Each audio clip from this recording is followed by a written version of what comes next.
মাওলা, আমি তো গুনাহ করেছি, তোমার দরবারের আসামি। মাওলা তুমি যদি মাফ করে দাও, আমাকে প্রশ্ন করার কেউ নাই, আমাকে জিজ্ঞেস করারও কেউ নাই, আমাকে আটকানোর কেউ নেই। বান্দা যখন অনুতপ্ত মন নিয়ে বারবার বলতে থাকে, রব্বে করিমের রহমত তাকাইতে থাকে, তাকাতে তাকাইতে এক সময় রব্বে করিম বলে, বান্দারে তোর বলার ধরনটা পছন্দ হয়েছে, তোর ডাকার ধরনটা পছন্দ হয়েছে, তোর চোখের পানি পছন্দ হয়েছে, তোর বলাটা পছন্দ হয়েছে।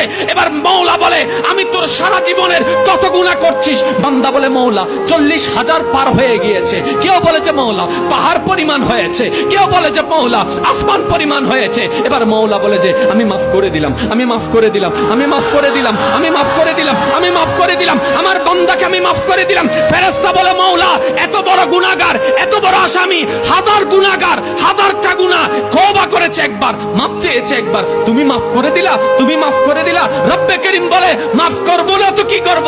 বান্দাটা কার দেখতে হবে না, বান্দাটা কার দেখতে হবে না।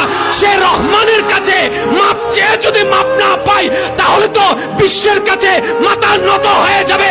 আরে সে রহমানের বান্দা, জাত্তার বান্দা না, যে রহমান হচ্ছে ইন্নাল্লাহ আলা কুল্লি শাইইন কাদির। সুবহানাল্লাহ।